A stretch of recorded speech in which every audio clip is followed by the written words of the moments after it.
George Galloway, and the mother of all talk shows.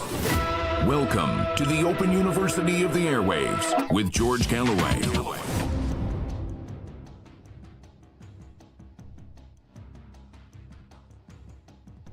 In Iraq, a war which Putin is very clearly losing, according to Biden. Joe Biden, that is, who presumably doesn't have crack cocaine as an excuse. And they say it isn't over until the fat lady sings. Has the fat lady sung for Prigozhin? At least formerly the leader of the Wagner group of mercenaries, or the French Foreign Legion. Take your pick. And the Dalai Lama in Tibet. All the Hollywood lovies that used to line up to revere the child kisser. Better listen up to Li Jingjing, the star television performer out of China, because she has just been there, and her pictures of the transformation of Tibet are simply stunning. And the one and only Scott Ritter, back on Twitter and back on the mother of all talk shows. Fasten your seatbelts. It's going to be a bumpy night. I promise you, it is the mother of all talk shows.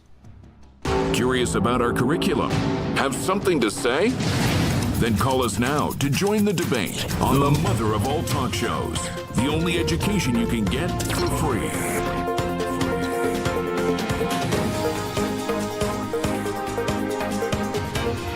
George Galloway, the mother of all talk shows. With George Galloway, the world is our classroom, and you're welcome to sit in and join the seminar.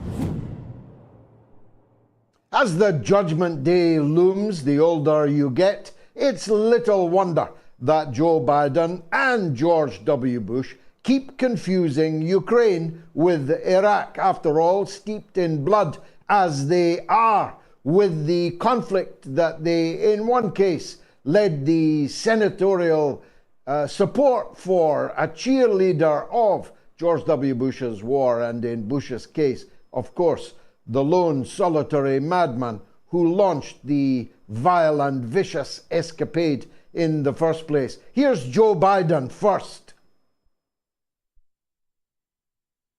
To what extent has Vladimir Putin been weakened by recent events? It's hard to tell, but he's clearly losing the war in Iraq. He's losing the war at home. And he has become a bit of a pariah around the world. It's not just NATO. It's not just the European Union. It's Japan. It's hard to tell, but he's clearly losing the war in Iraq. He's losing the war at home. And he has become a bit of a pariah around the world.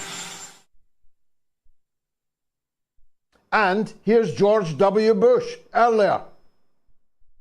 The result is an absence of checks and balances in Russia, and the decision of one man to launch a wholly unjustified and brutal invasion of of Ukraine.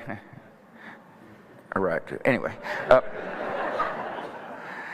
75.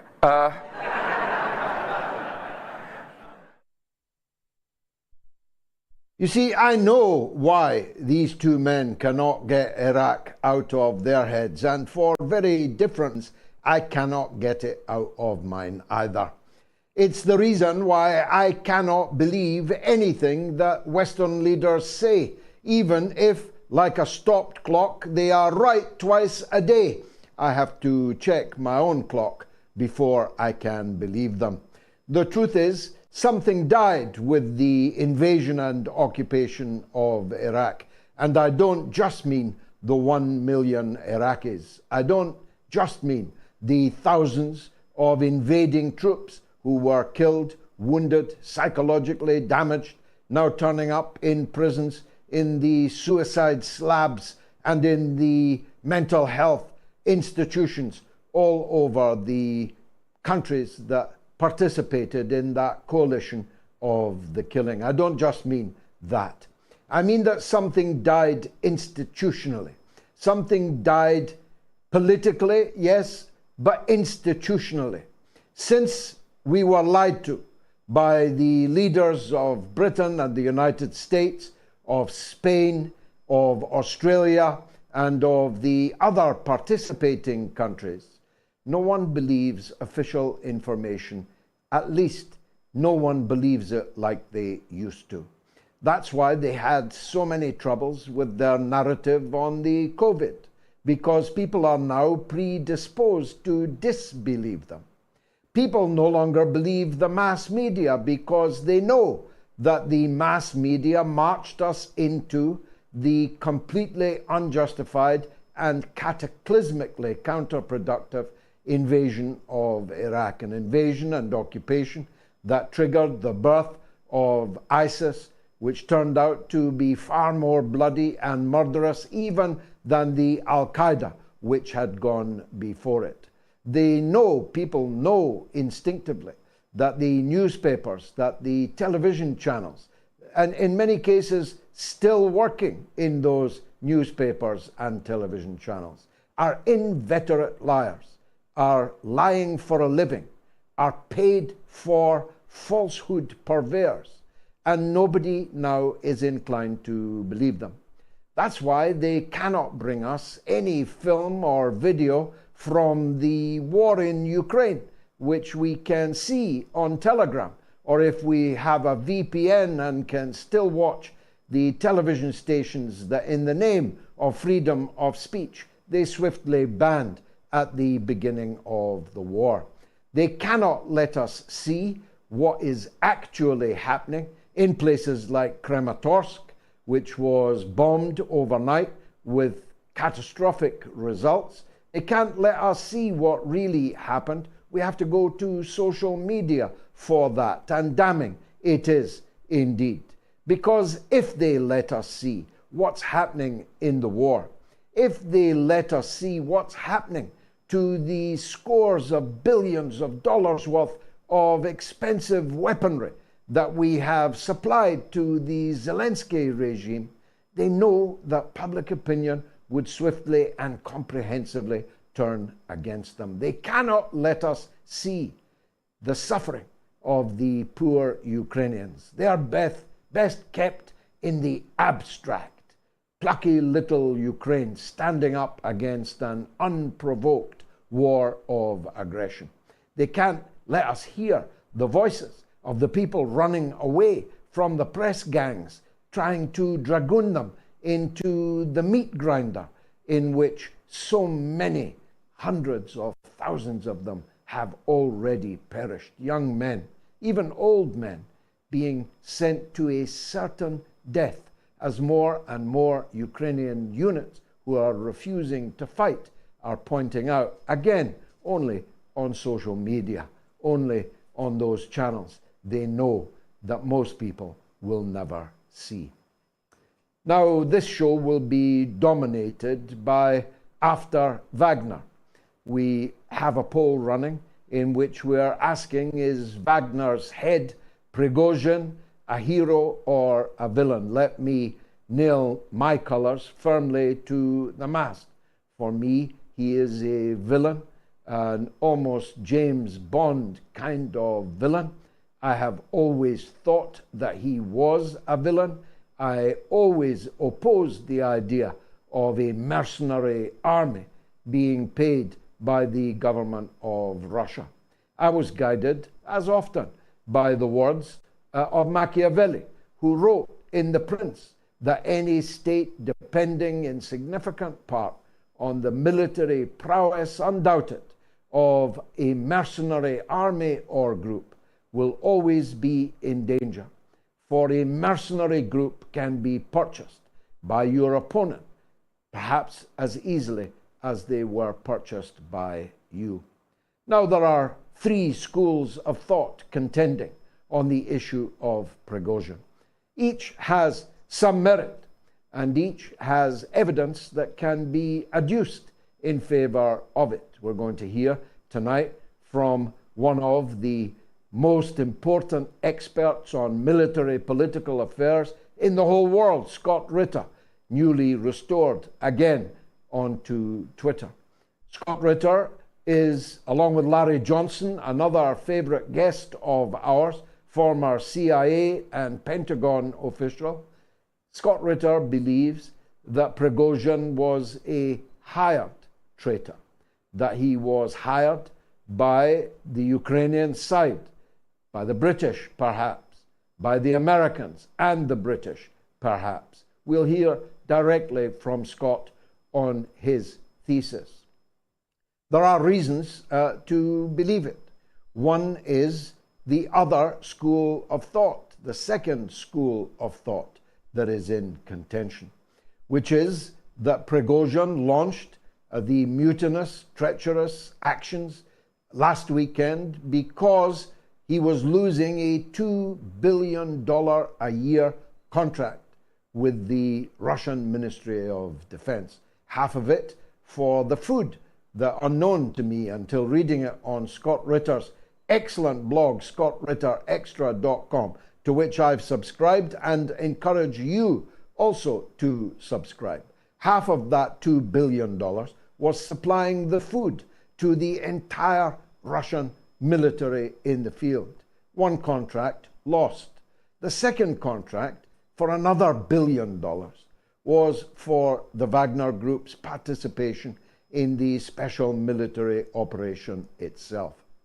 Driven mad, narcissistically inclined in any case, it seems likely, I won't say highly likely, that entirely Baudelarized phrase or use of the two English words coined by Theresa May on the Skripal affair. I won't say highly likely, but likely.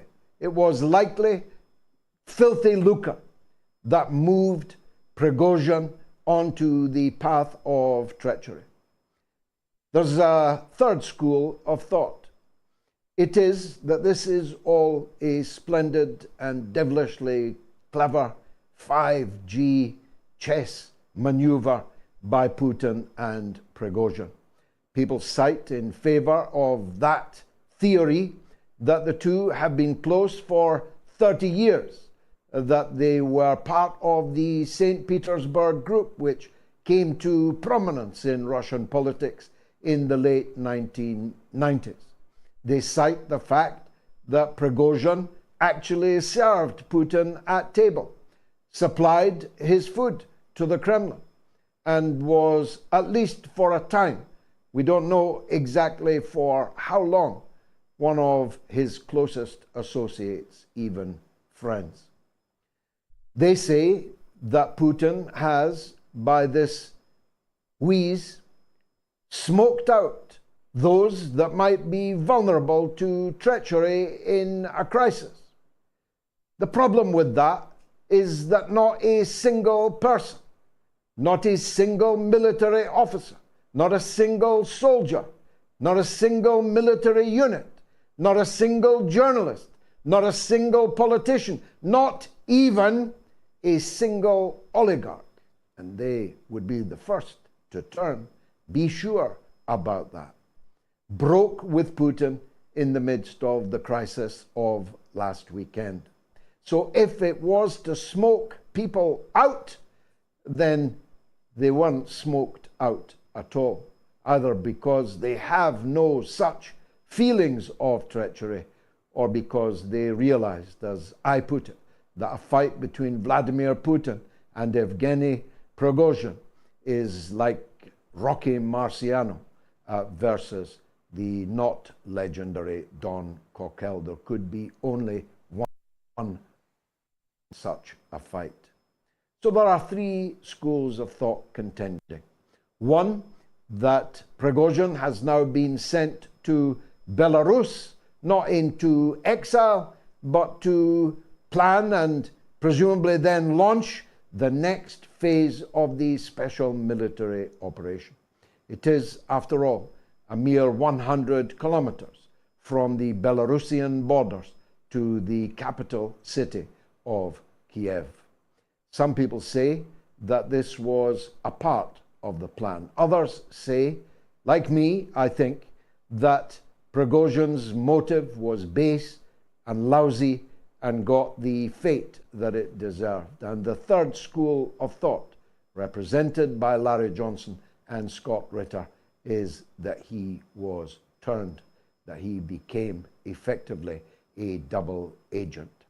One last problem with that last point is that if it is true, then without doubt, Prigozhin is now a man looking for a balcony to jump off. And we'll be talking to our favorite Chinese correspondent, Li Jingjing. She has just recently been to Tibet.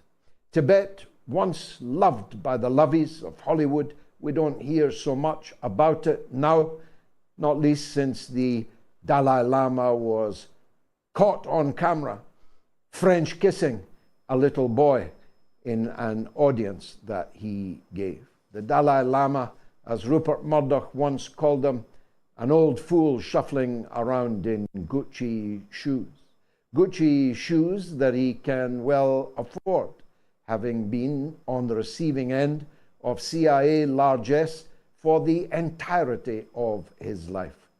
There are some fools who think that the Dalai Lama is a demigod, maybe even a god. He has himself claimed to be both in public and recently. But for those of us who don't believe that men can be gods or even demigods, he is that old fool shuffling around in Gucci shoes. But he represents a Tibet which is no longer there. Sure, the serenity is still there. Sure, religiosity is still there. Sure, the Buddhist faith continues to thrive there. But what was once a feudal state, I was going to say semi-feudal, but it was fully feudal until the 1950s, fully feudal. Indeed, virtually a slave-owning society, which had no money, which had dirt roads, where people had no running water, never mind inside toilets, where people lived in poverty and hunger. Now Tibet is utterly transformed. The period of the People's Republic of China reasserting its sovereignty over the land of Tibet has transformed the landscape. And it seems to me, though we'll hear from Li Jingjing herself, nothing has been lost about the good things of ancient Tibet, but a very great deal has been gained for the people who actually have to live there rather than drop in from Hollywood once in a blue moon.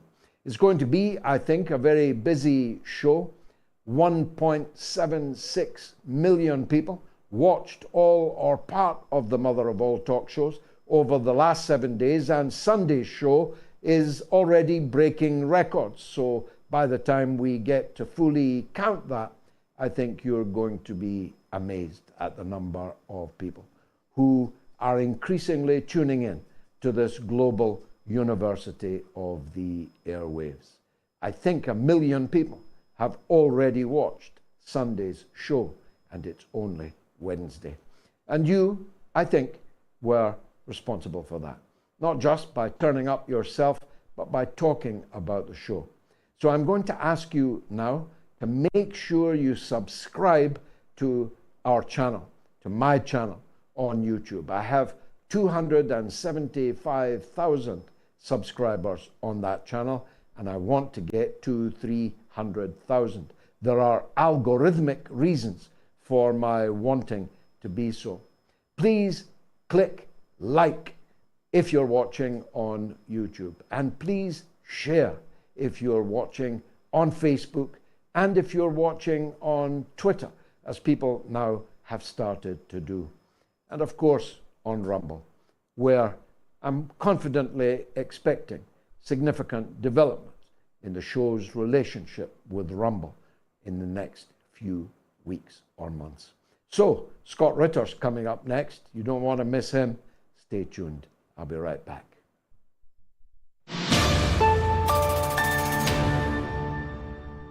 Let me say that you can listen to the audio-only version of Moats on our Moats podcast, and the numbers on that are going through the roof.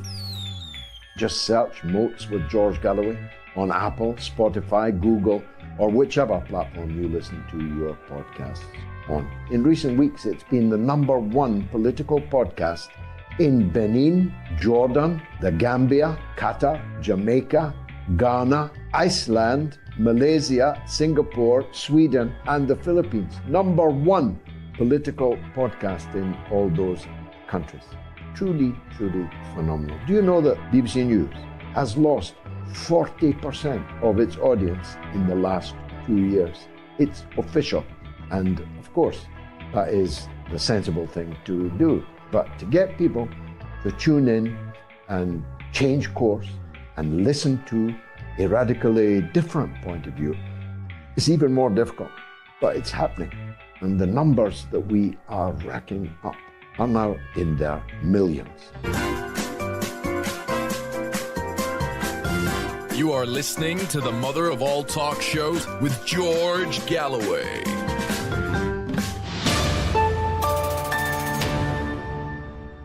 Now, we've just put a poll up and thousands have already, 7,000's already voted. Is Wagner's Prigozhin a hero or a villain? It's perfectly binary.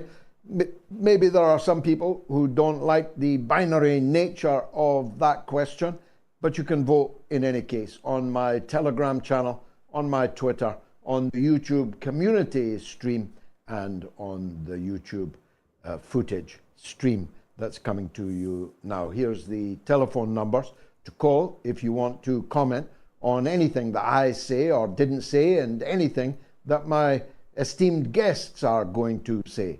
If you're in the UK or Ireland, it's 08081965522. It's entirely free of charge. If you're in the US or Canada, it's +1 844 944 3344. Again, toll free. And if you're in the rest of the world, it's 44203 966 2625. Now, we're getting almost 200 calls per night now on the show. So if you want to get on the air, I suggest you get dialing now. Scott Ritter needs no introduction from me. He is, quite simply, peerless in the analysis that he has made, not just in the Iraq war before it, the one that Putin is very clearly losing, according to Joe Biden. Let's hear direct from the Oracle, Scott Ritter. Scott, welcome back to the show. First of all, I've just subscribed to your Scott Ritter Extra. I suggest everyone does. It was the clearest and best analysis, really, the narrative of what happened last weekend. But before we go into that, which inevitably will dominate our conversation, can you tell us what you think happened last night, overnight, in Kramatorsk? Who killed whom, and why were they there? Again, at the risk of speculation, because that's all I'll be doing, what I will say is that there is a clear trail, a digital trail, that can lead certain trainers, foreign trainers from Canada and elsewhere, who arrived in Ukraine to provide assistance to the Ukrainian army and lead them to a destination, this restaurant, at a time when Ukrainian officers were also scheduled to be there. And I believe that the Russians detected this and fired a missile that was designed to kill as many Ukrainian officers and foreign military advisors as possible. You know, I spent quite a bit of time in Vietnam, and I was struck by how the Vietnamese fighters and leadership stayed underground as much as possible. It seems to me extraordinarily stupid for so many Ukrainian military officers and trainers, let's call them that, mercenaries perhaps, from NATO countries, to be in the same restaurant at the same time. Are they stupid? The short answer is yes, stupid and foolish, and unfortunately for many of them now dead or wounded. Look, this is a war zone. Kramatorsk is a city that's very close to the front line. It's a city that provides critical logistical support to the Ukrainian military as it prepares units to be dispatched to the front lines for this counteroffensive. It's a city under constant surveillance by the Russians, who are looking for any opportunity to disrupt or neutralize any military capability before it can be used in support of the counteroffensive. And why one would think that Kramatorsk is a place to socialize, my understanding is that there were many females, civilians present who were there to socialize with the officers and the trainers. And my heart goes out to them. I don't wish harm to any civilian, but you're in Kramatorsk in a war zone at a time when Russians are actively looking for targets related to the Ukrainian counteroffensive. This was as foolish as it gets. Now, for those who've not yet had the benefit of reading your analysis on Scott Ritter Extra, just lay out your thesis about the events of last weekend, Wagner, Prigozhin, et al. Well, in short, I'm a fan of Occam's razor, which basically is the most obvious answer is probably the answer.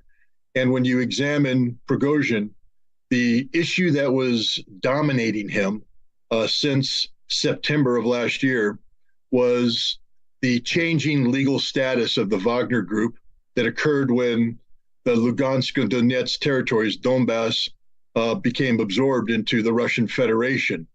Wagner is a private military company that is not permitted by law to operate on the territory of the Russian Federation.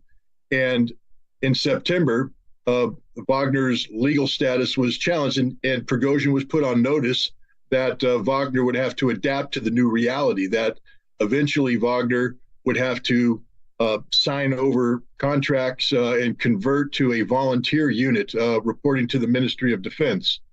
Prigozhin viewed Wagner not as a unit fulfilling its patriotic duty. That's the impression I got. It's a money-making machine for him. He made $940 million in a contract that ran from 1 May of 2022 to 1 May 2023. And Prigozhin wasn't about to let this slip away. So what we saw from September onwards is A, Prigozhin came out as the owner. B, he began a very public relations campaign designed to elevate the status of Wagner in the eyes of the Russian public while denigrating the Ministry of Defense, creating a clear black and white choice for whomever his target audience is of which unit would they prefer to have to defend them from the Ukrainians. And while the Wagner forces were heroic, they were brave, I think it's a stretch to say that they were the model that all of Russia should follow. What people don't understand is that Prigozhin said that, Wagner would save lives. But in the battle for Bakhmut, while Wagner killed 75,000 Ukrainians, they lost 30,000 of their own troops. That's barely a 2-point-something to 1 kill ratio. In the current counteroffensive, which Defense Minister Shoigu and Chief of General Staff Gerasimov, two of Prigozhin's biggest targets for criticism, they've managed this. There's a 10-to-1 kill ratio, 13,000 dead Ukrainians to 1,300 dead Russians. Tell me who's saving Russian lives. It's not Wagner. Prigozhin put his own personal ambition and his greed ahead of Russian national interests.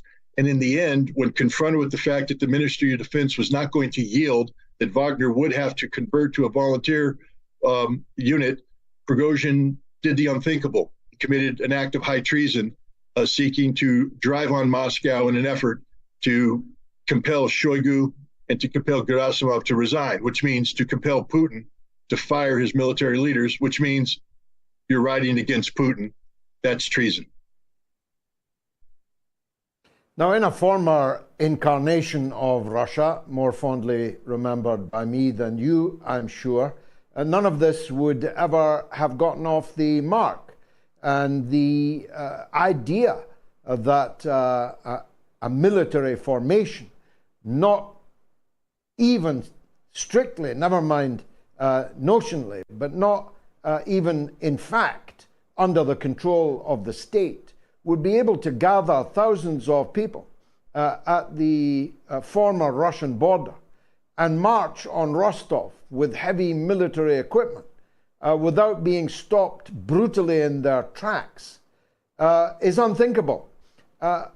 Why did Putin allow it to happen, do you think? Wagner was created under unique circumstances in 2014 when constitutionally President Putin was unable to send Russian forces, regular forces, to the Donbass to help the ethnic Russian forces, because the Constitution prohibits the deployment of Russian forces outside of the territory of Russia without the express permission of the Russian Federal Assembly, the Duma. Wagner was created as a private military contractor that would allow Russia to divert the resources to Lugansk in an unofficial manner. And it succeeded. Wagner did a very good job. There's no doubt about that. And when the special military operation started and then stalled, and it became clear that Russia was going to have to do some heavy fighting on the territories of Lugansk and Donetsk, which at the time were not Russian territory, the decision was made that it would be easier to have Wagner beef up its presence than it would be to send dedicated Russian forces to that area.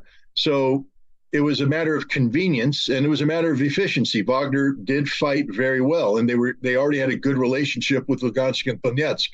The problem came when Russia did something that was not considered when they started the special military operation, the annexation of Lugansk and Donetsk. And now you have a legal problem that was not foreseen when Wagner was tasked with expansion. And the other wild card was Prigozhin himself. This was a man who was supposed to be a trusted agent, an insider that would never betray Putin. And I think, his greed got to him. And this was, this again was one of those unforeseen things. I think this is a lesson learned for Russia, for Putin, for anybody involved in these issues. Private military contractors are a thing of the past. They're not going to happen again because, Russia is a serious nation. It's a nuclear power. They just finished hosting the St. Petersburg International Economic Forum, where Putin was able to brag about how Russia has reconstituted its economy. It's the most powerful Russian economy in the history of Russia. That's the mark of a serious nation. And yet a week later, they're looking like a banana republic. And that's something that Putin could never again allow to happen. Now, what supports your thesis that not only was this treason, but that it was directly at the behest and in collaboration with Russia's enemies, the NATO countries, its ancient enemy of Britain, and its slightly newer enemy of the United States? Well, let's just start off with some, I guess we would call it direct evidence in the form of classified U.S. intelligence documents that were leaked by this airman that used TikTok or whatever he used to disseminate the documents. There's several documents that refer to connections between the Ukrainian intelligence service and Prigozhin. These that there were actual meetings and liaison dating back to January of this year. So there's that evidence there. But we also have some indirect evidence. So I'll give you an example. The United States, we claim to be concerned about Russia's nuclear arsenal. We claim to desire to have the security that you hear us talk about the dangers we feel exist when Russia deploys nuclear weapons into Belarus, what the security of these weapons are going to be. We also claim that we are against acts of violence, acts of terrorism, things of this nature. We have a history of actually calling the Russian government up and warning them of impending terrorist actions. Most recently, a telephone call from the United States stopped a terrorist event in St. Petersburg. So when you hear all this and then you see that the United States, the CIA briefed the Gang of Eight, the 8 most powerful members of Congress, days before Prigozhin began his attack, briefing them on the attack, it means we knew something. Now, if we knew and this was intelligence and we're saying, oh my goodness, this is bad, we should pick up the phone and call Putin and say, hey, I know we're not friends right now, but there's a problem. You have a threat coming in to overthrow your government, and it could threaten nuclear weapons security, and we want to give you a heads up so that the world doesn't spin out of control. But we remain silent, and it's not just silent. We're now being told that Congress was briefed by the CIA that we expected the Prigozhin mutiny to be extremely bloody, that we expected extreme violence. This means this is what we wanted to happen. And, we were hoping that Prigozhin would generate a civil war in Russia, a civil war that would topple Vladimir Putin. So I think when you look at the direct evidence in the form of the documentation and the indirect evidence based upon behavioral patterns, as an intelligence analyst, I have to tell you, if you slid that across my table, the assessment that I'd be giving back to you is that it's more likely than not that the United States was involved in the Prigozhin mutiny. And the British Prime Minister was also briefed by MI6, I'm told. That could be because the US shared their intelligence with the UK, or it could be because the UK was more organically involved. Which do you think it was?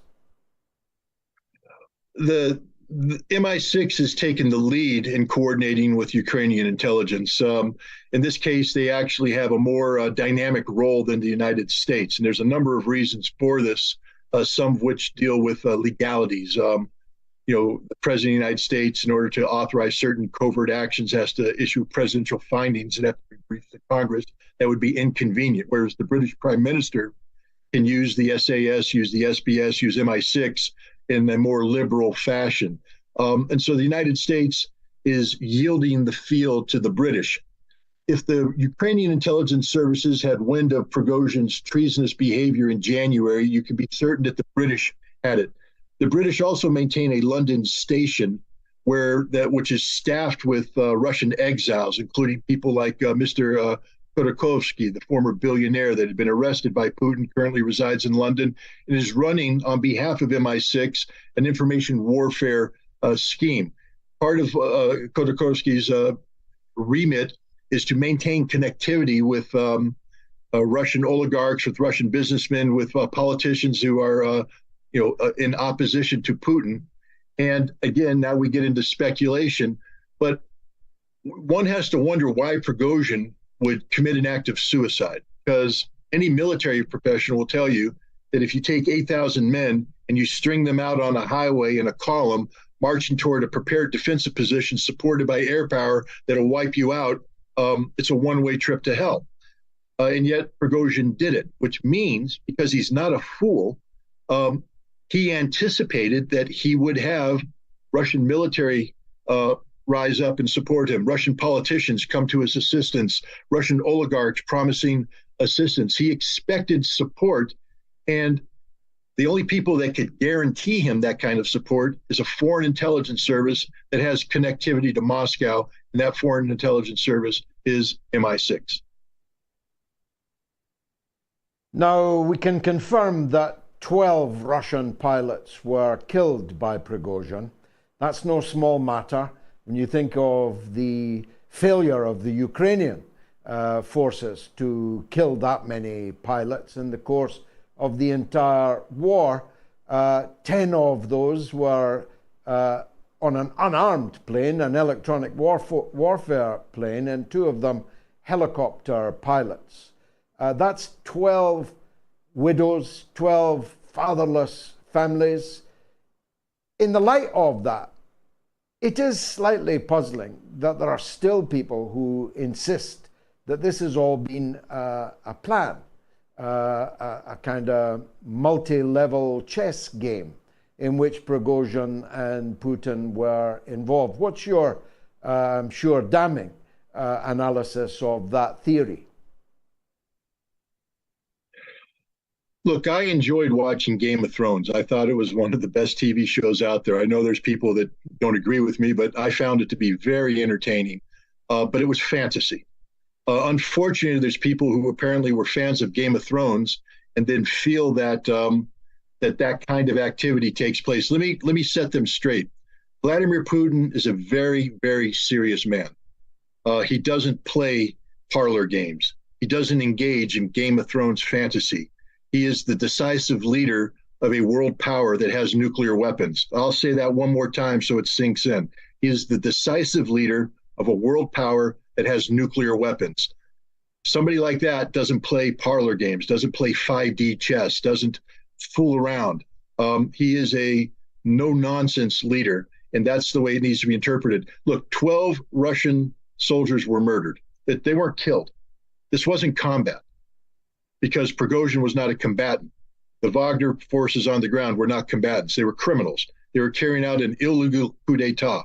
So they murdered these 12 Russian heroes, patriots of Russia who were serving their nation when they were shot out of the skies by forces who were given those weapons to protect Russia, who were now using them to attack Russia.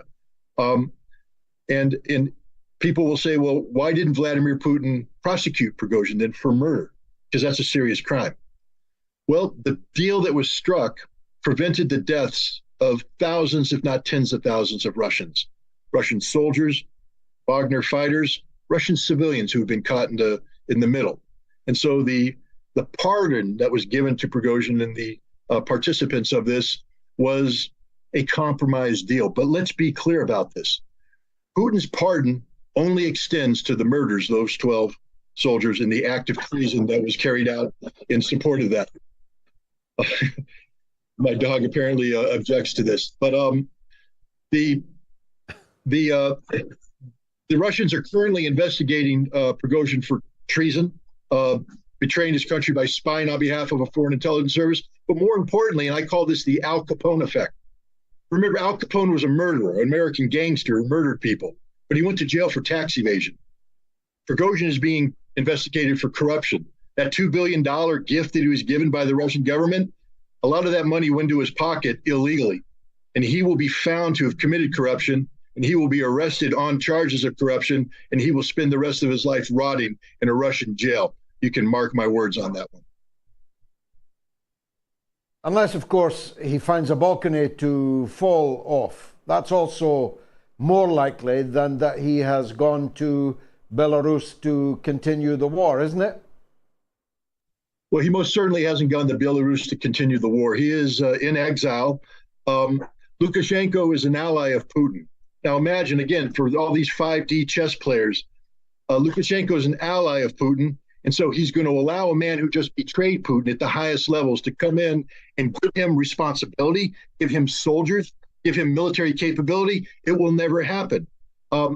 Certain Wagner soldiers will be allowed to train Belarusian forces on the lessons they learned in fighting, but there will be no Wagner unit 100 kilometers from Kiev that's prepared to advance on Kiev. That's just, again, fantasy.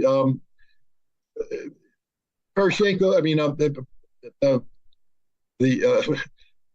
Lukashenko, the head of Wagner, whose name I'm forgetting right now, Prigozhin, is a criminal. Prigozhin. He's not to be trusted, and that's just the way it is.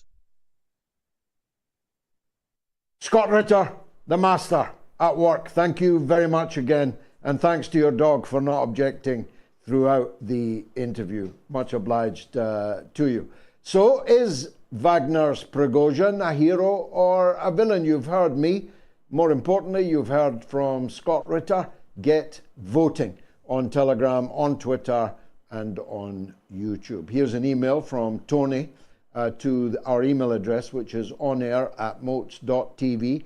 George, multiple sources confirm many NATO and Ukrainian troops were killed in the strike on Kramatorsk yesterday. The hotel was obliterated. Many English voices heard, and a journalist present confirmed many soldiers were under the rubble. Thanks, Tony. We did touch on that. Let me take a quick break, because that interview slightly overran, but I hope you'll agree it was surely worth it. Stay tuned.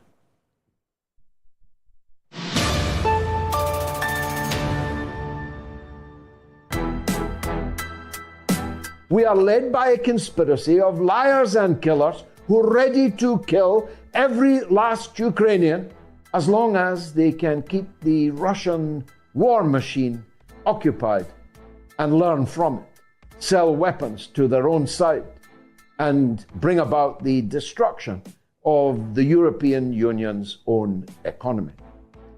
This means we're led by criminals, not fools, but criminals who know the truth but tell the lies, who are ready to see significant numbers of people die for their lies. Now, this has been true before. It was obviously true in the Iraq War, but it has not been true on such a systematic, concerted basis as we are now experiencing. The man who said it best said it to the largest television audience ever known on Twitter. Tucker Carlson, which was the biggest audience on Fox News by a country mile, would have spoken it to 3.5 million people on an ordinary weekday. Instead, he spoke it on Elon Musk's Twitter, not sponsored by Pfizer or Big Pharma or the military-industrial complex, not sponsored by any commercial entity. Just Tucker Carlson speaking directly to camera. That's the future of television. Directly, online, like this, on Twitter, on YouTube, on Facebook, on Rumble, on Instagram. Everywhere you can get it is the future of television. Elon Musk paid a lot of money for Twitter, but he has repaid, at least in part, any debt that he had to the rest of us by putting Tucker Carlson in front of what will turn out to be, I hazard a guess, in excess of 100 million people. And he spoke some very important truths. So when you're finished watching the mother of all talk shows, if you have not yet done so, you have to watch Tucker Carlson on Twitter. But stay here meantime, because we've got some cracking guests and, of course, your phone calls.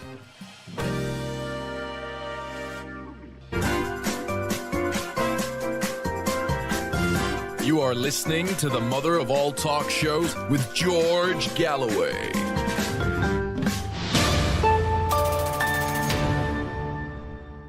Now, here's an email from Paul. George, last year, President Putin sat down with a group of mothers of Russian soldiers that had been killed in the war. Is he going to sit down with the mothers of the airmen who were blown out of the sky, Prigozhin, last weekend? And if not, why not? Paul, how can I answer that? I would guess that he would, but of course, I'm not here to speak for President Putin. I'm just trying to stop the war. I'm trying to get us out of NATO. I'm trying to get you out of NATO. That's why my party, the Workers' Party of Britain, linked up with Chris Williamson of the Socialist Labour Party many months ago now, and we formed No to NATO, No to War. Since when, we've had hugely successful public events, but we have also hosted the biggest anti-war meetings in the last 20 years. Hundreds of thousands of people are watching the No to NATO, No to War public meetings. And there's another one tomorrow night, and I am in the chair. I'll also be speaking, but I'll be introducing another panel of people of disparate points of view. That's how we are. We are concerned only with stopping the war, only with opposing NATO. We don't agree with each other necessarily on all or even any other thing. There are no cliques in No to NATO, No to War. There's no in crowd. Nobody is in favor or out of favor, airbrushed from the history of our organization. We are ready to stand with anybody who will join the fight to stop the war. Not least because, unlike those supplying the wherewithal, we actually care about the poor bloody infantryman being sent into the meat grinder in Ukraine. We actually care about the civilians harmed, hurt, killed in the crossfire. We actually care about the public realm of Ukraine being destroyed in this conflict. We want to end the war. The others want to prolong it. Shan in Manchester is on the line. She is one of our leading cadres in No to NATO, No to War. Shan, thanks for joining us. Did I sum the organization up all right? You certainly did, George. Good evening, and good evening to all of your audience. I'm just calling tonight as a segue to what you've just been telling people about our meeting tomorrow evening at 7 p.m. British Summer Time, which will be held on this channel live. And we'll be having a debate about the Ukrainian war logs. We've got some great guests lined up for you. We've got Richard Medhurst, who is a marvellous young independent journalist and political commentator. We have Patrick Henningson, who is a writer, news analyst and podcast host for 21st Century Wire. Anastasia Battle, who's an organiser with the LaRouche Foundation. She's the editor-in-chief of the Schiller Institute, and she's an organiser of the International Peace Coalition, of which No to NATO, No to War is proudly part of. Anastasia, you may have seen helping Jose Vega, who's been doing some fantastic interventions in the US with political people and different senators, and a lot of his videos have gone viral from what they've been doing. So I hope that we'll see your audience tomorrow night at 7 o'clock, George, and I look forward to seeing you then. Thank you very much indeed, Shan. Look forward to that also. Let's go to Lance in Canada, who is worried, as we all should be, about the Zaporizhzhya nuclear power station, which may be the next big crisis in the Ukraine. Lance, what would you like to say? Well, I always want to start with thanking you for adding so much decency to the world, George, and being as brave as you are to do it. Thank you. It's tough. Thank I you, guess brother. I've got a slight, and you're welcome. A slight thing on the Prigozhin thing. I mean, he has been through a lot. He's presided over a lot of shipped bodies. I mean, I don't know that I could live with that myself. But the one thing, the week before this happened, I don't know if it's coincidence or not, but Zelensky made an announcement that the Russians are going to cause a radiological emergency false flag on Zaporizhzhya, right? But we also have to remember, too, that that dam was blown, the reservoir is drained.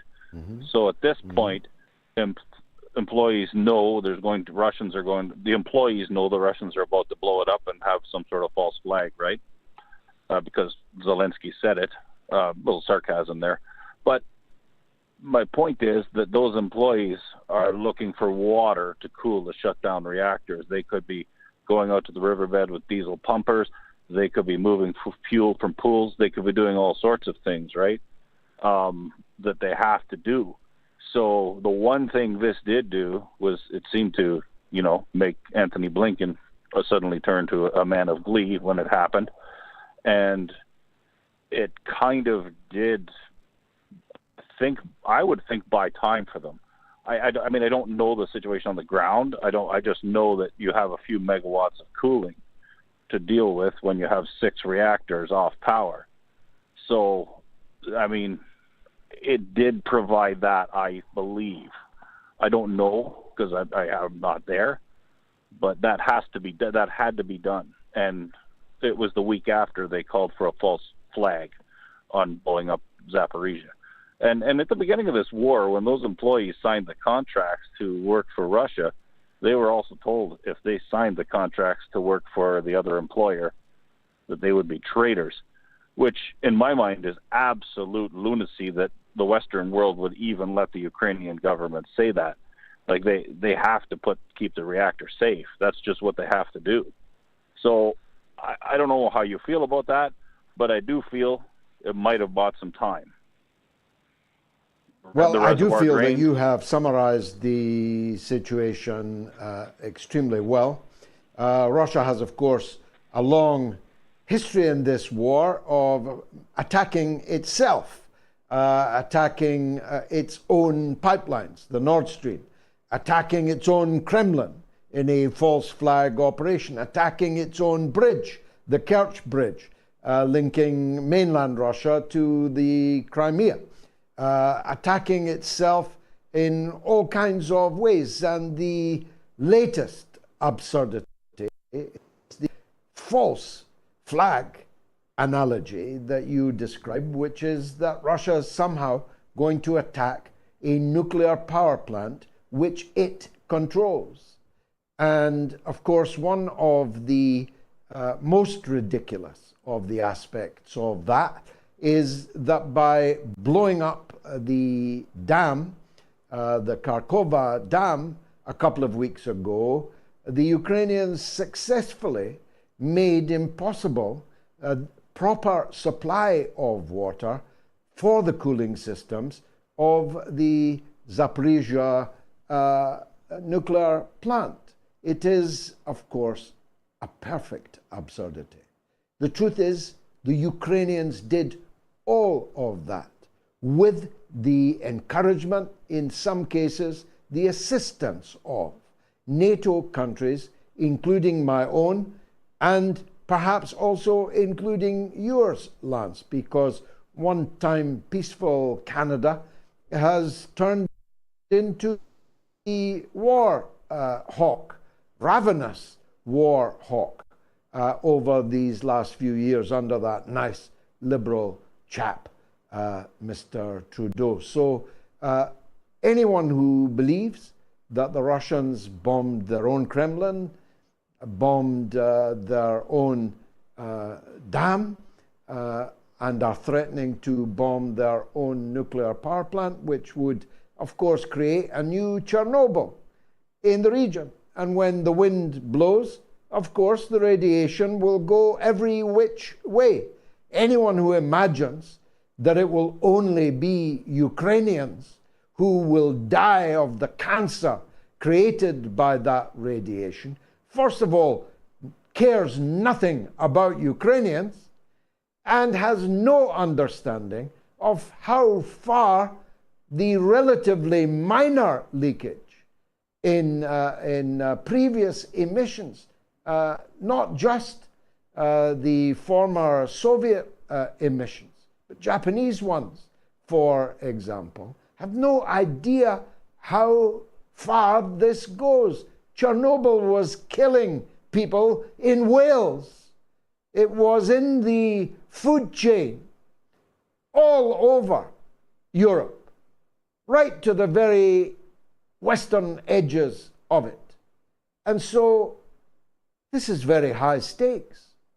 Anyone who's complicit in any way in a Ukrainian explosion of will be a war criminal whose name will live in infamy in history if we're lucky enough to have a history. I'll be right back with Tom in Australia and many calls from around the world. And then it's the wonderful JINGJING. You won't want to miss her.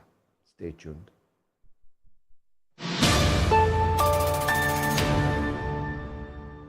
Many people today struggle with the common mainstream media consumer. These types of people are mindless zombies. Instead of living authentically, they feed off masking their true thoughts and feelings, doing nothing and criticizing those who actually do their research. These type of media consumer can be highly manipulative, so here are some golden standard clapbacks when they start with their propaganda. When they say you are too much for them, show them a mirror and tell them to look for less. Draw a diagram of where your business is and their business is to visually show them they are in the wrong area. When they say, please watch this clip from this reputable BBC journalist, remind them that there are no longer any reputable BBC journalists, and to instead watch the mother of all talk shows for some real journalism. The next time you encounter a brainwashed zombie, hold your head high and know their obsession to eat your brain is masking their jealousy of your confidence, your freedom in self-expression, and most importantly, your authenticity. Keep listening to learn more on the mother of all talk shows.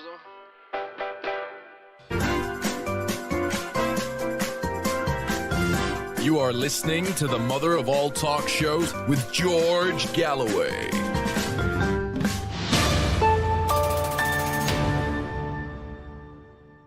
Now, those of you who watched our epic edition of the mother of all talk shows from Beijing recently will remember her, although she's been on the show quite a few times and has grown into quite the media star.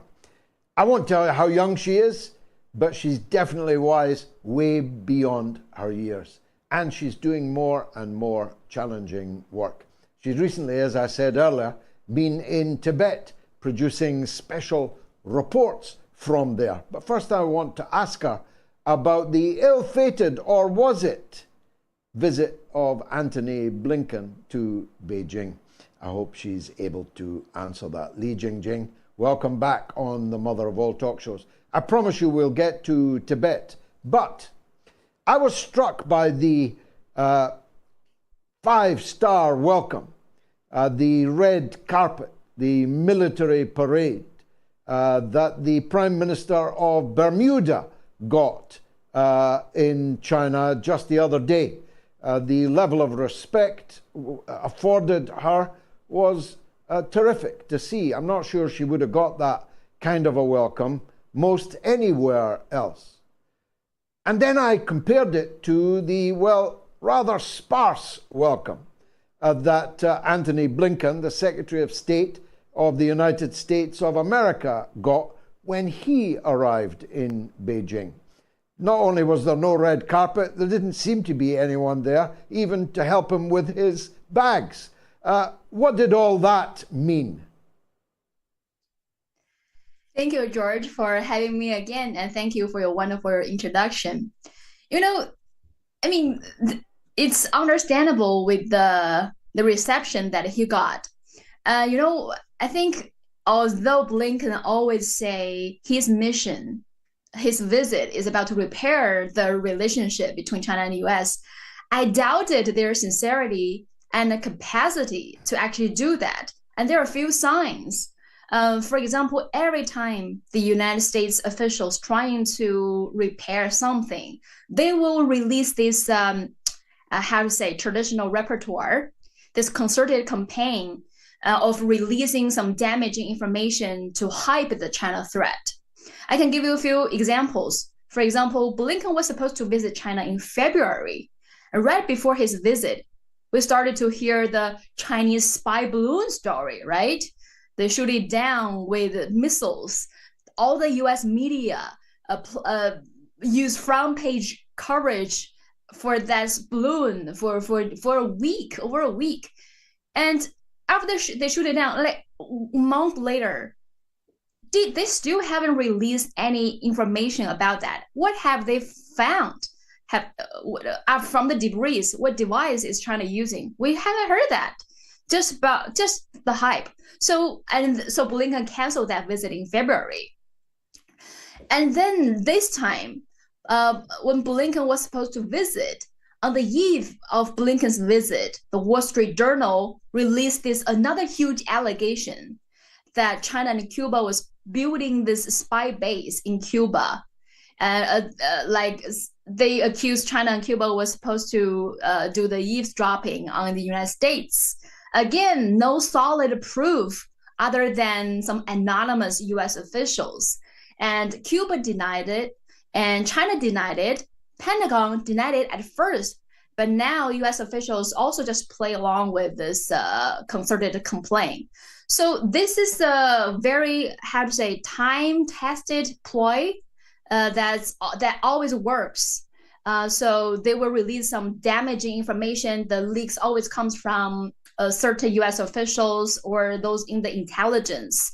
So this is their strategy. So they do that before the visit so they can force the president into a more hostile or confrontational way on foreign policy, derail any effort to reduce the tensions. And those people at the Capitol Hill can also just charge the presidents as you are being soft on China. You should take a tougher action. So, and there's another political stunt. Before Blinken's so-called two visit, during just a few weeks ago before Blinken's visit in Singapore, the Shangri-La dialogue, the U.S. Defense Minister Lloyd Austin said they want to talk to China's defense minister because the communication between the two countries' military is canceled due to the U.S. Recent provocations over the Taiwan Strait. So there were no communications, and Lloyd Austin pretended that he wants to talk to China's defense minister. And then all the media started to say, oh, wow, China's defense minister rejected our invitation to sit down to have a meeting. See, the Chinese don't want to talk to us.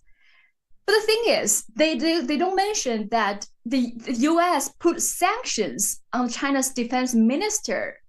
And right before the visit to Singapore, Biden again said it. He refused to lift the sanctions on China's foreign minister. And then somehow when they go to Singapore, they pretend we are friendly, we want to talk. If you want to talk, just leave the sanctions.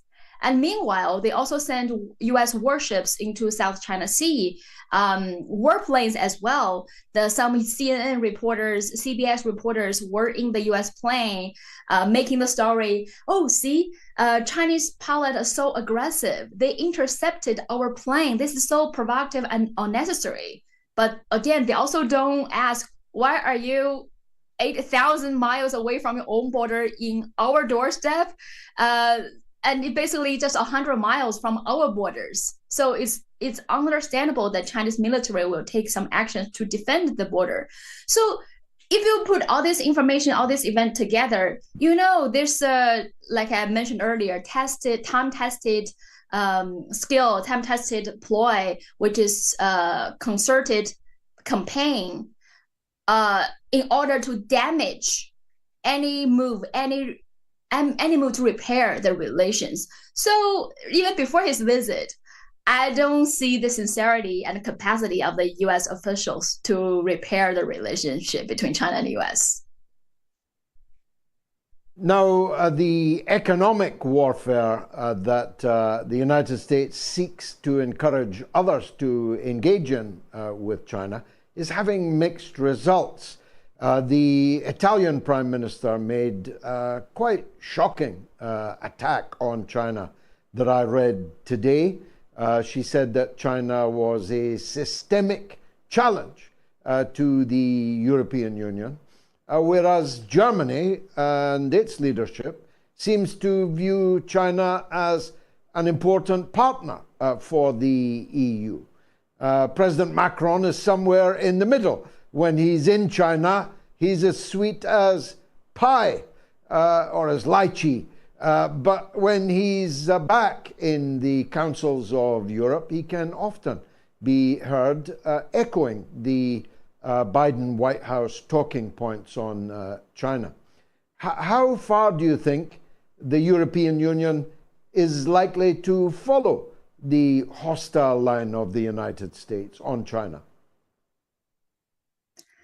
If I think from the perspective of European countries, it's understandable they think China is a systemic challenge because China has a different system, they look different, and so when now China is rising, they don't know what to do, what's going to happen. So I can understand that.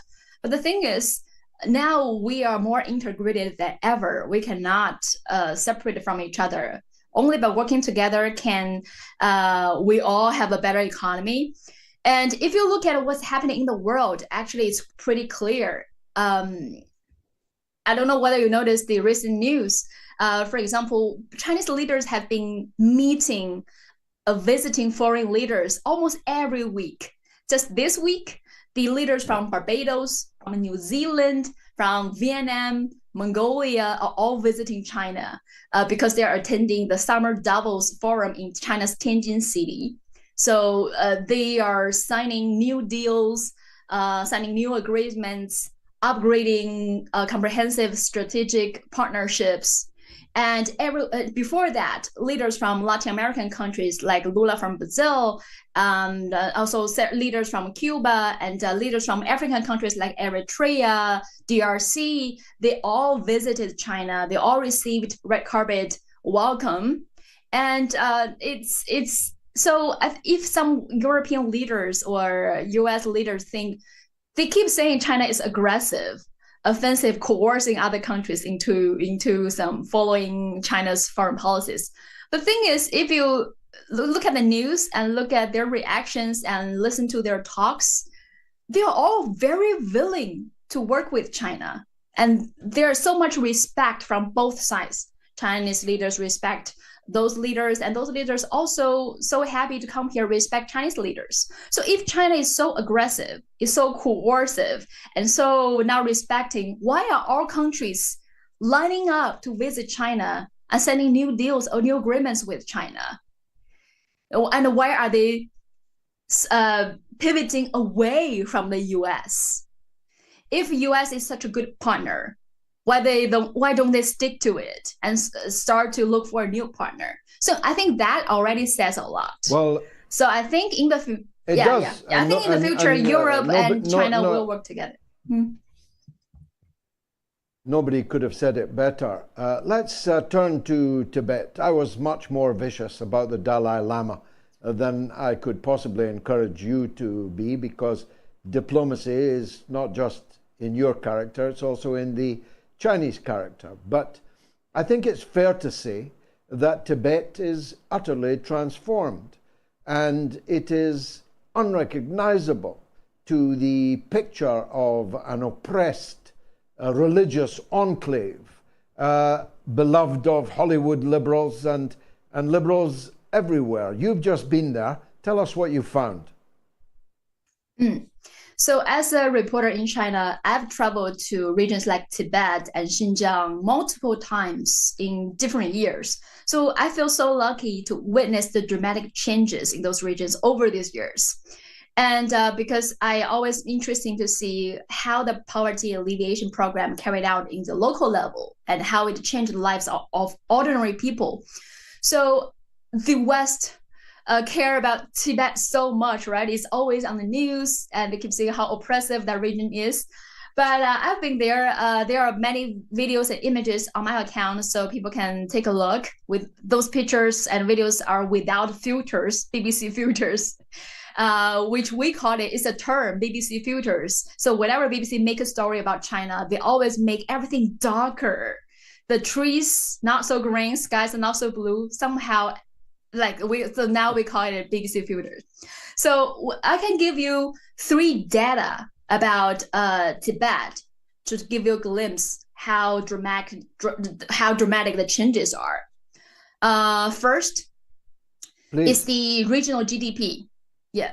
So in the past 70 years, the regional GDP of Tibet increased by 300 times. So in 1951. Tibetan people basically had nothing. They didn't have their own land. They didn't. Many people don't know there's a feudal serfdom theocratic system in Tibet. So most of those Tibetans who fled to other countries are the nobles, who own 95% of the people in Tibet. Because they think they are their serfs, and they own 90% of the properties, natural resources in Tibet. So the 90% of people in Tibet didn't have anything before 1951. So the regional GDP in Tibet increased by 300 times. The second data is the average life expectancy. In 1951, the average life expectancy of Tibetan people was 35 years old. 35 years old. I'm 35 years old. If I was born in Tibet, I would be dead already. But now the average life expectancy in Tibet is 75. That's the normal age that we see today. So that's the life expectancy. Third is the there are so many data. Which one should I bring? How about the illiteracy? Because basically before 1951, the majority of people, almost all Tibetan people were illiterate, except for those nobles who have serfs. They had the privilege to go to school. The majority of Tibetan people were illiterate, so there's no cultural preservation before in Tibet back then as well. But now everybody went to school. Everybody's know a little how to speak and write. And in China, we have 9 years of compulsory education, where like all of us, we have to go to school, like kindergarten, primary school, middle school, high school. It's 9 years. But in Tibet and also Xinjiang, it's 15 years. 15 years of compulsory education, all paid by the government. And in other parts of China, like us, we still have to pay the fees for all the textbooks. We have to pay for the food, for the meal in school. But in Tibet and Xinjiang, kids don't have to pay anything. All meals are included. All textbooks are included. Just go to school. 15 years from kindergarten to high school. So these three data show the dramatic changes in Tibet in the past 70 years. And also I went to, because the anti-China crowds and the separatists, they keep saying, well, Tibetans cannot speak their languages, they don't have their religious freedom, they cannot do this, their culture is being destroyed. It's totally on the contrary. Because of they are going to school, they have better economic status. Now they are able to protect their cultures. Many of their traditional culture, for example, they have very special drawing art, tangka. Now they revive the lost techniques and then form the school and start to pass it on to younger generations. I went to Tibet University. They have this research center where they kept all the scriptures of Tibetan Buddhism and the religion before Tibetan Buddhism arrived, and the classics of local intellectuals from hundreds of years ago, century years ago. They preserve that and study that and digitalize all those manuscripts, all those classics, so they can continue to study it. So it's actually because of the policy that China is putting on Tibet now that those people can finally have the freedom and can continue to pass on their culture, pass on their traditional arts. And many who are working in the government levels in different organizations actually who were born from the serfdom family. Those people had no future when they live in the old Tibet. But now they are working as cadres in government, as government officials, have their own businesses, have their own lands, send their kids to school so they can forever change their life. So this is the real Tibet that the Western mainstream media never tell people. Li Jingjing, I can't get enough of you, and I know that the audience feels the same. Don't be a stranger. Come back soon on the mother of all talk shows and set the record straight, as you have done so splendidly this evening. Is Wagner's Prigozhin a hero or a villain? Well, on Telegram, 22% say hero, 78% say villain. On Twitter, 29% say hero, 71% say villain. On the YouTube community stream, 22% say hero and 78% say villain. And on the YouTube stream, 23% say hero, 77% say villain. A much smaller number of votes, though, tonight, suggesting that many people are not yet clear enough to vote on a binary question like this. 8,677 people have voted. You can still vote for the next 20 minutes or so. If you want to comment on anything you've heard so far, in the UK and Ireland, it's 08081965522. In the US and Canada, it's +1 844 944 3344. And in the rest of the world, it's 44203 966 2625. Quick break. I'll be right back, and it's your calls all the way to the end. Stay tuned.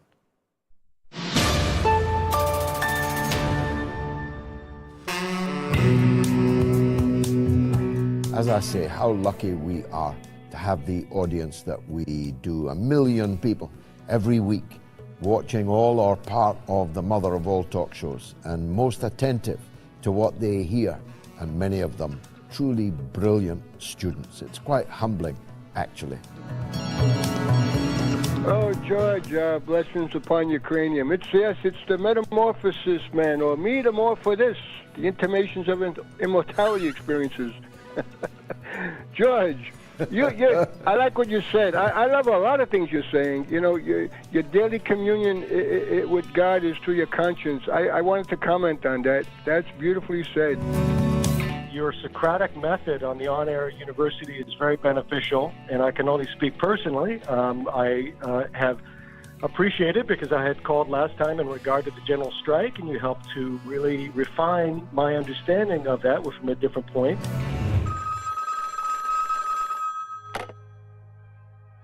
The alternative point of view.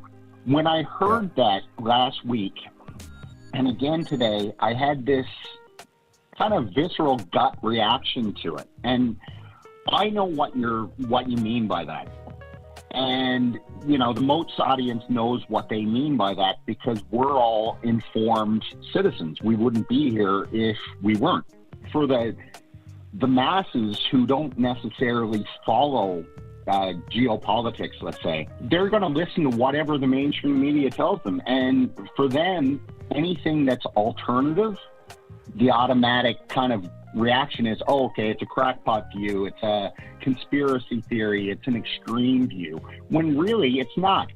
Let's call it what it is. It's fact-based commentary. Hello, George. Nice to talk to you. By the way, you deserve every penny you get, because you're the only person who speaks the truth over all the fake news. I wanted to personally thank you for bringing such great guests that speak about the situation. Also, I have become more aware of people like Max Blumenthal at the Gray Zone and others who do update us with the correct information about Syria, and this has just been such a great eye-opener, so thank you. You are the people who have stuck with this show and transformed it into a truly global university, where it can be said that every month at least 4 million people will watch this show. They're in Greece, they're in Canada, they're in America, they're in England, Scotland, Ireland, Wales, they're in New Zealand, they're in Australia, they're in Norway, Denmark, Sweden, they're in Finland. They're all over the world. They're in Africa with a call from Nigeria. This is a truly global phenomenon, and that is down to you.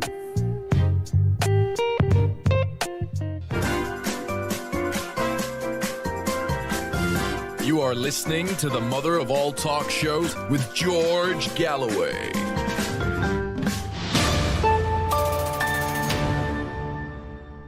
Let's go straight to the lines, and it's your show all the way to the end. Tom is in Australia. Tom, welcome to the show. Must be very early doors there. What would you like to say? Yes, it is, George. Hi, how you going? It's pretty early in the morning, but it's okay.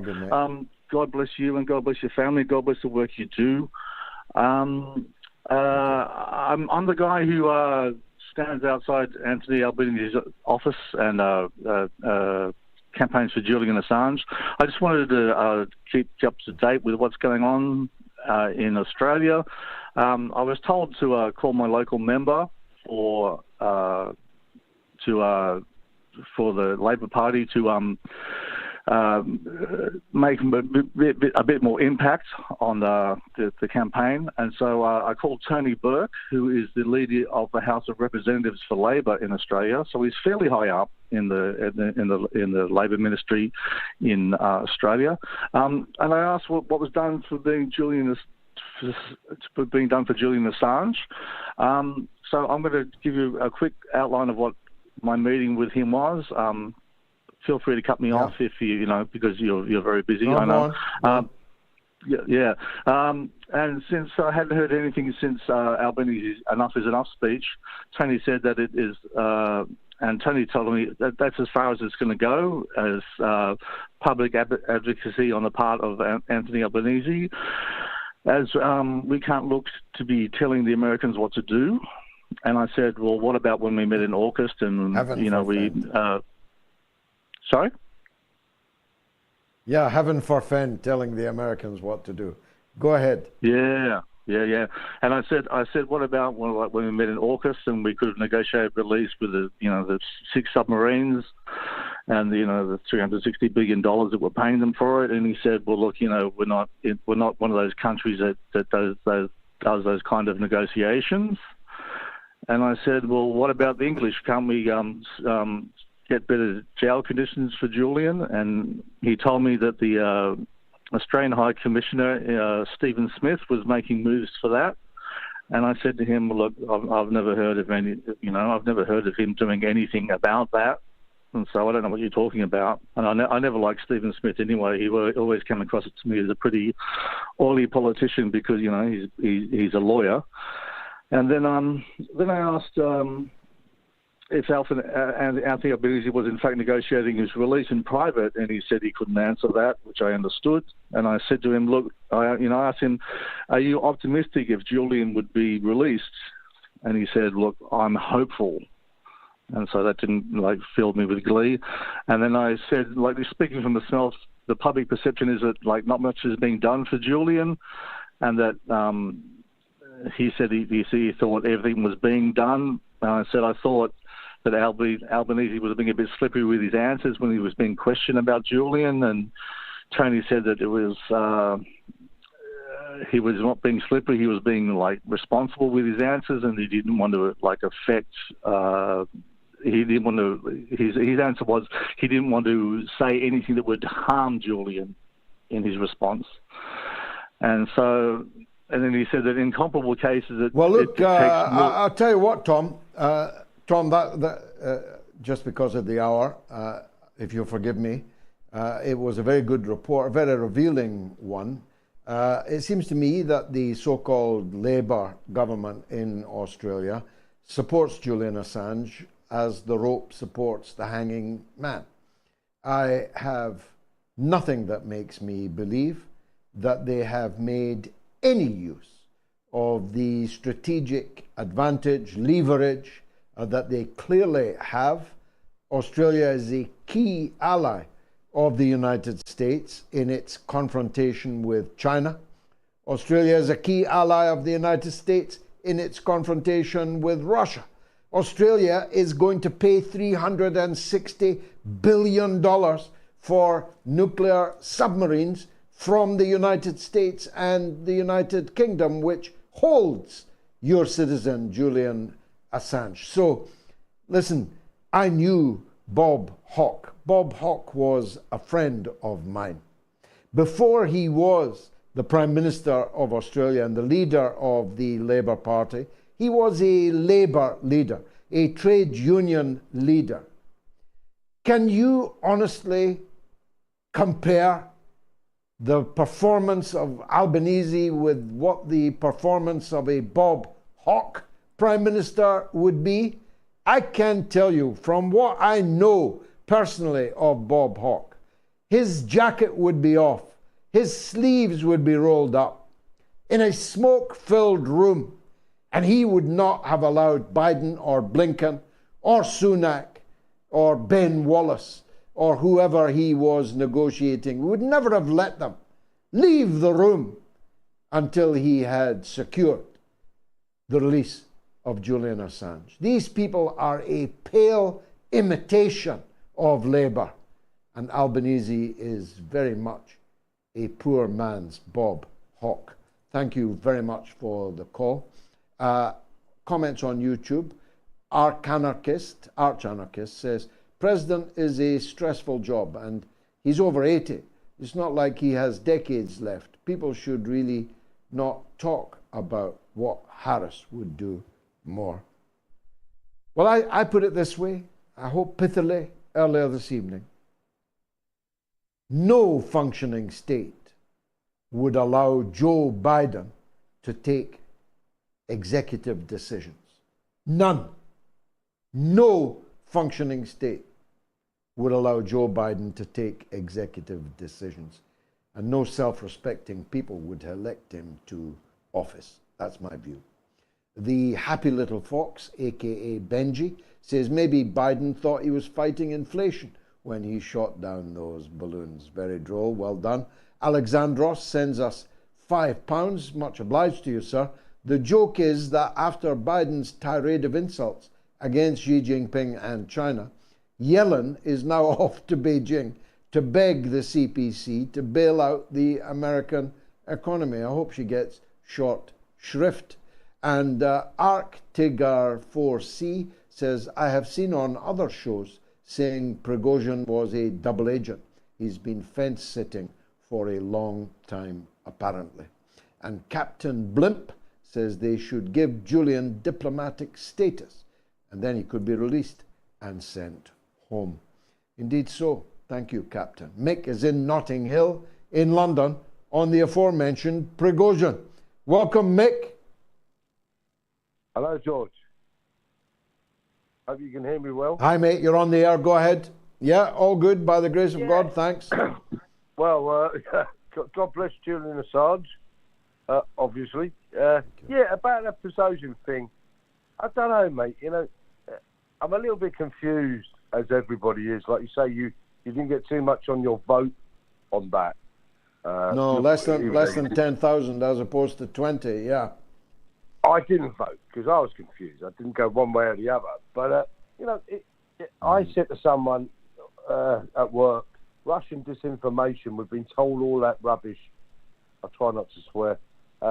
For the last 4 years before Trump got elected, and then after for another 4 years. You know, I listened to your show, and you know, you're on one side, well, one-ish side, and one other side, and I listened to you know, the Marine fella, and he's good as gold. And I've always listened to Scott Ritter, yeah. Scott Ritter, sorry, mate. Yeah, but Scott's great. But no, it's okay. I beg to differ a little bit because, you know, I think that this may be Russian disinformation, but, you know, that's actually working and is, excuse me, is real. You know, rather than all the rubbish they've told us about, you know, they affected the Trump elections and stuff like that. Well, I would put it this way. I'd put it this way, Mick. Prigozhin definitely killed 12 Russian pilots. He shot down 2 planes, one a helicopter, one an electronic warfare plane, unarmed. Killed 10 people on that one. He made, for a few hours, the conditions that allowed Russia's enemies to portray it as some kind of banana republic. That wasn't true, and it was quickly impossible to continue to make that charge. But for a few hours, it was very damaging for Russia. And I can think of no gain at all that Putin or the Russian government made from any kind of setup involved in those situations. First of all, they would not have sacrificed 12 precious pilots. They would not have sacrificed 2 precious aircraft. They would not have allowed this thing to come as far as it did, albeit on a much smaller scale than Western media were telling us at the time. Turned out to be 4,000 people in the convoy en route to Moscow, not 30,000 people, as we were repeatedly told falsely in Western media. Turned out to be 60 trucks, not 400 trucks that we were repeatedly told on the day. And as you must know, all the haters of Russia were wetting themselves with the prospect of a large-scale shedding of Russian blood in a fratricidal conflict. Now, that didn't happen either, though 12 good men lost their lives. So I can think of nothing that Russia gained from having allowed this thing to happen. As I said on Sunday, I think, when something looks like a duck, walks like a duck, and quacks like a duck, or in this case, a pig, then it's probably the fact that it is a pig. And that's what I think prigozhin is. Call me brutal. I'd have been much more brutal. I wouldn't be looking for a balcony for him to fall off. Thanks, Mick. It's your last chance to call in and be on the air. So get your calls in now. Phone numbers are 08081 965522 in the UK. In the US, it's +1 844 944 3344. And the rest of the world, 44203 966 2625. Eve is in Idaho on Prigozhin. Let's hear what he thinks. Eve, have you changed your mind from Sunday? Has it become more clear? No. Well, you know, I'm seeing things which go somewhat in what I was seeing, but not quite, you see. First of all, I don't know if you heard, but I listened to military summary a few minutes ago, and it looks like Prigozhin is in Moscow. It's not in Minsk. The second thing, and he's having talk with the Russian. The second thing that I think I was correct on Sunday is that the fight in the Donbass is exactly what the West want, and President Putin wants to fight in a place which hurt geopolitically and also the arms supply of Ukraine. And it looks, according to this military summary channel, he's saying that the Wagner group is moving to the southwest, that means near Poland, of Belarus. That means very close to where the whole supply happens. And the third thing I wanted to say is that the West is not talking about it, but they are asking probably the following question. What if the same kind of man as Prigozhin do the same thing for us? That means, what if some people tired to see this casualty take his brigade and march to Kiev? Is Zelensky going to do as well as Putin did? Does he have the same support? Because that can very well happen. That was the point I wanted to make.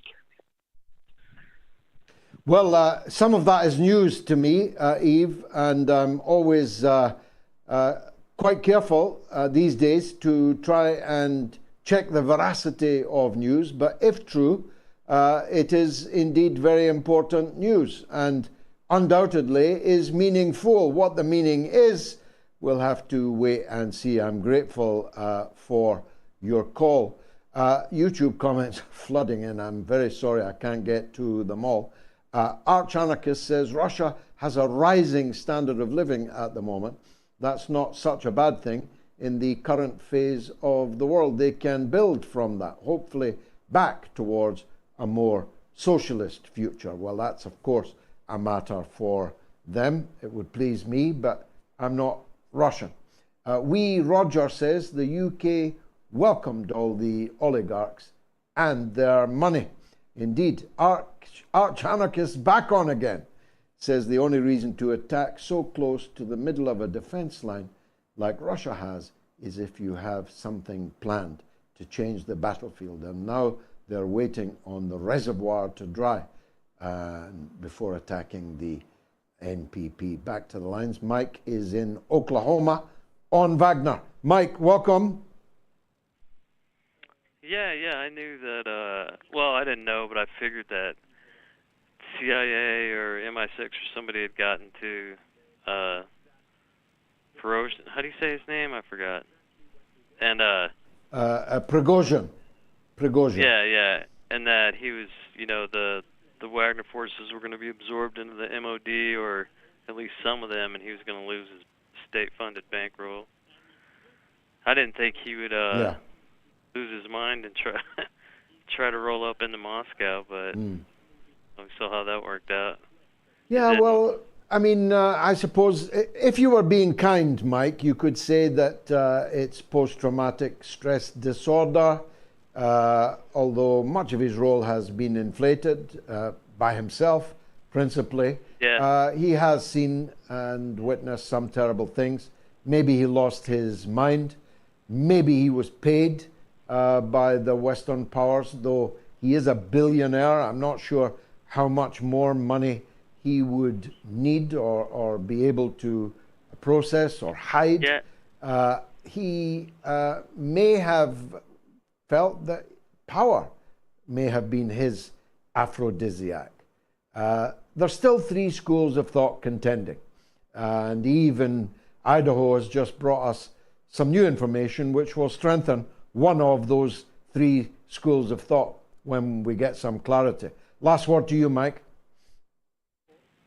Yeah, no, I think power was absolutely it. It's obviously more addictive than money. I mean, look at politicians like Biden. I mean, they, instead of retiring and enjoying life, they continue to hold on to power for no reason. Yeah. Of course, he's being controlled by Big Pharma. Yeah. In his case, holding on to his bowels is something more urgent. 10,000 people have now voted on the poll, but the balance is overwhelmingly that Prigozhin is a villain. Let me take a last quick break, and then it's your calls right to the end.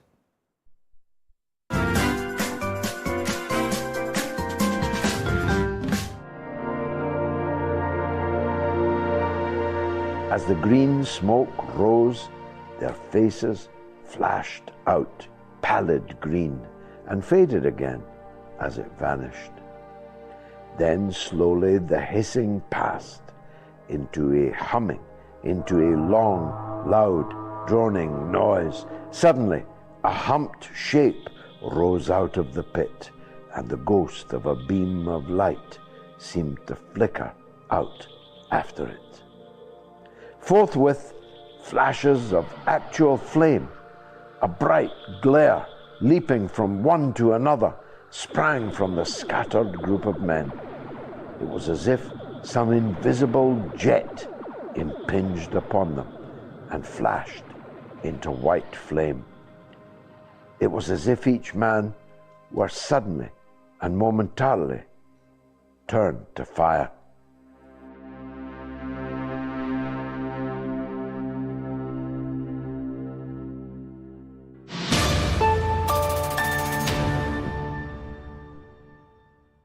I see Mr. Lavrov used that term, the War of the Worlds, earlier today. It is an incredibly prescient book. I can't tell you how important patrons are to me. It would be demeaning to me to tell you how, but I really depend on you. So if you can support me for less than the price of a cup of tea in an insalubrious transport cafe, please do so. You can find me on patreon.com/George Galloway. And to those of you who have become legends and even professors in this global university of the airwaves through Patreon, I am particularly grateful to you. Eric is in London, who wants to talk about the Labour Party. God knows why. Go ahead, Eric. Oh, hello, George. Good evening. I hope you're well, and thank you for taking my call again. All good, I do thanks. appreciate that. Yeah, no, I hope you're well. Yeah, Welcome. I hope you're well. Yeah, thank you. I wanted to ask you, I mean, we spoke last time, and I think you were right to say that we shouldn't jump the gun that they were going to win the next election, but I think things have changed, and I think the wheels have fallen off for the Conservatives. So I suspect they probably will get in now. But my question to you is that do you think we're ever going to have a Labour Party that's, left of centre, or a traditional Labour Party, how it was in the sort of 80s? Because I think if you look in the 2015 election, when you had Ed Miliband, and he was slightly left of centre, and he presented, a campaign that was quite humane and caring. It was very much about people having broad shoulders, should pay the bill, for the rest of the country on the NHS, and it got flatly rejected. And he was fighting, someone who was slightly right in the centre. And I think most people do vote with their wallet and not their conscience. So is it always going to be a situation where it's going to be very difficult ever for a Labour Party to get in on a left of centre platform? And is the only way for them to get in is by being on the centre ground? Is there any how can they ever get in by being left of centre? I wanted to see what your thoughts were on that. Well, look, I think you're starting from the wrong premise. There is no point in getting in if, having got in, you have to be the same as the people that have caused the systemic weakness in British society and the failure of our country to rise to the challenges of the modern world. And you're also making a mistake in confusing the ideology I believe in, socialism, with liberalism. I'm not asking people to support my ideology for reasons of compassion. I'm not asking them to vote against their pocketbook or their wallet. I'm asking them to vote for the ideology I support and believe in, because it will make them more, not less, prosperous. Compassion is, of course, another matter. But it's my contention that what you call left of centre, Miliband, and what you call right of centre, presumably Rishi Sunak, these are the same thing. And both of them have completely failed. I lived in a time, and not just lived, I was a prominent politician in a time when Britain had a coal industry, a steel industry, an aircraft industry, had all of the wherewithal of a powerful industrial society. We made cars, we made vans, we made motorcycles, we built ships. We had our own energy, 1,000 years of it, under our feet. I wasn't asking the workers then to make themselves poorer. I wanted to build on Britain's greatness as an industrial powerhouse, once the workshop of the world. I was sitting in Parliament for a Clydeside constituency that was the workshop of the world. Sparks flew, hammers hammered, real things were made. That's what socialism is for me. It's not some limp-wristed simp like Ed Miliband. I wasn't against Ed Miliband because he was what you call left of centre or right of centre. I was against him because I knew that he would continue the historic failure for Britain that both the so-called Labour and so-called Conservatives represent. Both of these parties are two cheeks of the same arse. And I'm against it because it's an arse and because I know what purpose an arse has. Nothing good can come out of either or both of these parties. Something much different is needed. I don't want to sound like Donald Trump, but we've got to make Britain great again. Liberalism won't do it. Blairism, liberalism won't do it. It was that brought us to the terrible place that we're in. Tom is in Brixton on Gonzalo Lira. Go ahead, Tom. Oh, hi. Yes, I wanted to put out an appeal for your listeners, possibly to download a photograph of Gonzalo Lira and put it on their windows, on their cars. This is a brother that's fallen and is in the field, and you know, all this talk won't amount to much if we're just talking. We need to take a bit of action. Well, I was particularly heartened. Yeah, I was particularly heartened, Tom, that Tucker Carlson, to a very much larger audience even than ours, brought up Gonzalo's plight yesterday. We were, of course, the first and the foremost in raising his plight, but we are reaching a few millions every week. Tucker Carlson will reach 50, 70, 100 million people will know the name Gonzalo Lira now or in the next days, thanks to Tucker Carlson raising it. I believe the pressure needs to be on the United States.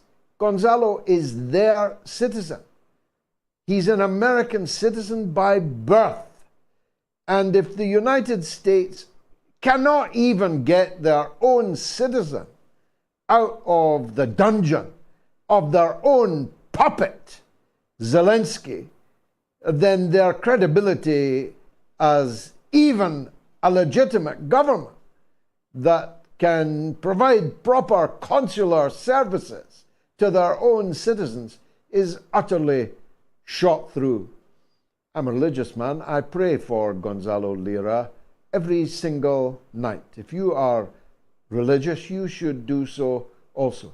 If you are an American, you should make sure that your Congress representatives and your White House knows that you know about Gonzalo Lira and you demand that the President of the United States gets him out of the very, very serious plight in which he now languishes. I suspect that after Tucker Carlson's pronunciamento on the matter, the switchboards in the White House and the email boxes are going to get very much busier.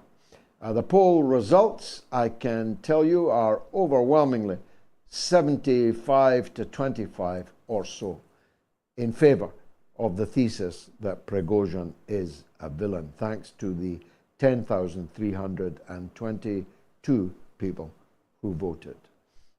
Ian is in Ontario in Canada and wants to talk about diplomacy. This will probably be the last call. Ian, welcome. Hello, George. This is Ian again, Ian with the two I's, I-A-I-N. And I just wanted to clear up something I did make too clear on Sunday, was that my nostalgia was for diplomacy, which Margaret Rousselot, her actual maiden name is what's her name? It's Margaret Margaret Gray Marsh, and so that was her maiden name. I've been looking at her story. Yes, I've been looking at her story and talking to my mother about it. Go ahead, Ian. And also that she actually knew Charles de Gaulle because she was a great hostess in Paris at the time, and so even she invited his wife along with her, and with his wife, and with Charles de Gaulle. But he said, "Oh no, I can't do it because she has a weight problem." And she said, "Oh, don't invite her anyways." And so he did, and she had a great time, and de Gaulle thanked her for that afterwards. Excellent. Those were the days. De Gaulle was a real French leader, wasn't he? Despite the many disagreements that I would have with him, he clearly stood up for the interests of France, unlike little Macron. What do you say? Yeah, but all they have now is cartoon characters, Looney Tune characters in the West, and the real leaders they don't want to have because they don't want people to have any idea of sovereignty or nationality or identity. So we're all just consumers in the end. And that's what they want, you know. It is a long way. It is a long way down, Ian. I was just thinking there momentarily, you know, from de Gaulle to Macron, not just physically, but what a shrinkage, what a diminution in the importance, the significance of a French president does that represent. Even compared to Chirac, even compared to Mitterrand, Macron is such a midget politician, as is Schulz compared to Angela Merkel. I mean, compare Helmut Kohl to little soldier Schulz, Angela Merkel to little soldier Schulz. British Prime Ministers, even Margaret Thatcher to Rishi Sunak, go figure. Jack Kennedy to Joe Biden, seriously? Is that what the Democratic Party has become? Kamala Harris, laughing gas Harris? They're cartoon characters, as you say, Ian. The Western countries are led by Bob Hawke to little Albanese. Our leaders are cartoon characters. How did that happen? Is it because of our decline, or are they the cause of our decline? Can anyone reverse that decline? These are big and important questions that occupy my mind often and will continue to be reflected here on the show. Thank you, Ian, in Ontario. I can tell you that the legend that is Norma in Bristol is currently on a deck chair in the Gambia.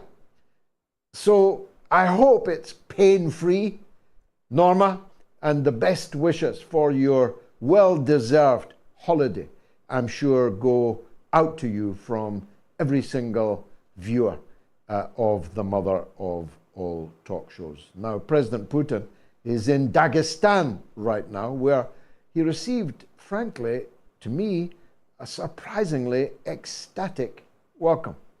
He was there to celebrate the Eid al-Adha, one of the two festivals in the Muslim world. This one representing a celebration of the ending of human sacrifice, which is why they sacrifice animals on this day of Eid al-Adha. So my congratulations, Eid Mubarak, to all the faithful Muslims of the world on this, the first day of their festival of Eid al-Adha.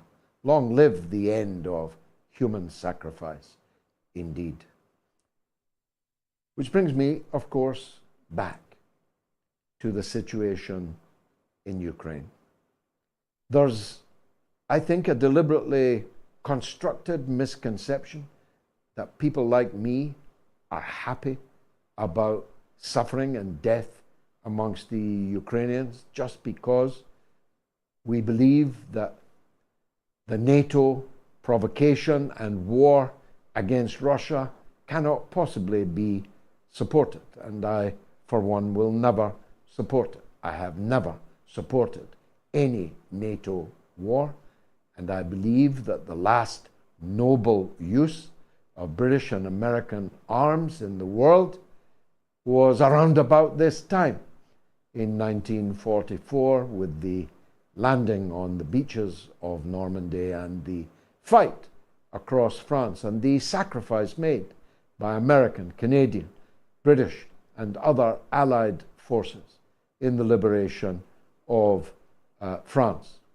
and the role played in particular by my own country in 1940 and 1941, following the fall of France, following the surrender in just one single day of governments like the Netherlands that are now transformed into ravenous dogs of war, as long as it's someone else doing the dying in the context of the conflict with Ukraine and Russia. I believe that these were the last shots that we fired that were honorable shots.